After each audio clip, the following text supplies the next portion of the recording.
মা নেই ঠিকই, কিন্তু মায়ের শেখানো রান্না এখনো বেঁচে আছে। দীর্ঘ 5-7 বছর পরে আজকে মায়ের শেখানো রান্না করব। বাড়ি থেকে 6টা কবুতরের বাচ্চা এনেছিলাম। আজকে কবুতরের মাংস দিয়ে এই চামঘাস রান্না করব। আমাদের এলাকায় এই শাকটাকে বলা হয় চামঘাস, তবে অনেক এলাকায় এই শাকটাকে ঘাটকুল বলে। কবুতরের মাংস দিয়ে চামঘাস রান্না করলে খেতে ভীষণ মজার হয়। এই রান্নাটা আমার মা করতো। এক এক সময় এক এক ভাবে রান্না করতো। কখনো কবুতরের মাংস, হাঁসের মাংস, আবার মুরগির মাংস দিয়েও রান্না করতো। কচু জাতীয় শাক এটা। অনেকেই আলু এবং টাকি মাছ দিয়ে ভর্তা বানায়, তবে আমরা মাংস দিয়ে ভাজি করি। যাই হোক, কবুতর দুইটা কেটে নিলাম। এবার চামঘাস গুলো ধুয়ে নিচ্ছি। কচু ধোয়ার সময় যেমন হাত চুলকায়, চামঘাস ধোয়ার সময় কিন্তু একইভাবে হাত চুলকায়। রান্না করার সময় টক জাতীয় কিছু দিলে আর গলা চুলকায় না। প্রথমে আমি কবুতরের মাংসগুলো রান্না করে নিব। মশলা কষিয়ে নেওয়ার পরে কবুতরের মাংসগুলো দিয়ে দিলাম। অনেকদিন পরে কবুতরের মাংস রান্না করছি। মানুষের কাছ থেকে শুনেছি কবুতরের মাংস খেলে নাকি ঠান্ডা লাগে। এই কথাটা আমার একদমই বিশ্বাস হয় না। আগে তো আমাদের বাড়িতেই কবুতর পালন করা হতো। কত যে কবুতরের মাংস খেয়েছি তার কোনো হিসাব নেই। কবুতরের মাংস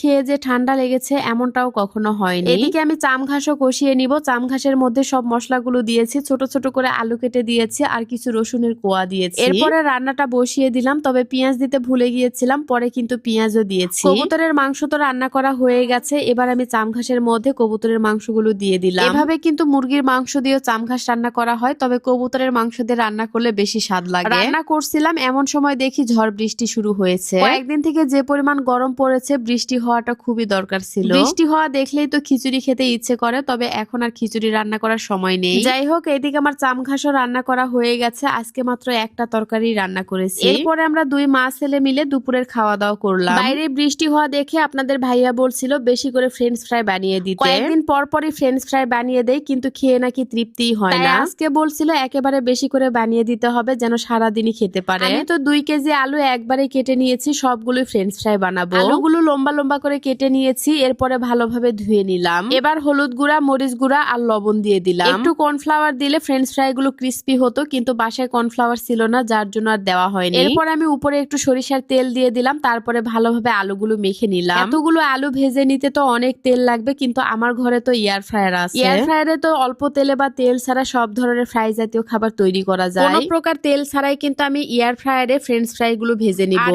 এই এয়ার ফ্রায়ারটি সরাসরি চায়না থেকে তৈরি হয়ে এসেছে। আমি এই এয়ার ফ্রায়ারটি নিয়েছি TQIU ফেসবুক পেজ থেকে। ক্যাপশনে পেজের নামটা মেনশন করা আছে, সাথে হোয়াটসঅ্যাপ নাম্বারটা আমি কমেন্টস বক্সে দিয়ে দিব। TQIU ফেসবুক পেজ থেকে এয়ার ফ্রায়ারটি নিলে 7 দিনের রিপ্লেসমেন্ট সহ 30 দিনের গ্যারান্টি এবং 1 বছরের ওয়ারেন্টিতে পেয়ে যাবেন কোনো রকম ফিজিক্যাল ড্যামেজ ছাড়া। যাদের বাসায় এই এয়ার ফ্রায়ারটি আছে তাদের বাসায় ওভেনের কোনো দরকার নেই, কারণ ওভেনে যে কাজগুলো করা যায় সেই কাজগুলো কিন্তু এয়ার ফ্রায়ারেও করা যায়। দেখেন, তেল ছাড়াই কিন্তু আমার ফ্রেঞ্চ ফ্রাই গুলো ভাজা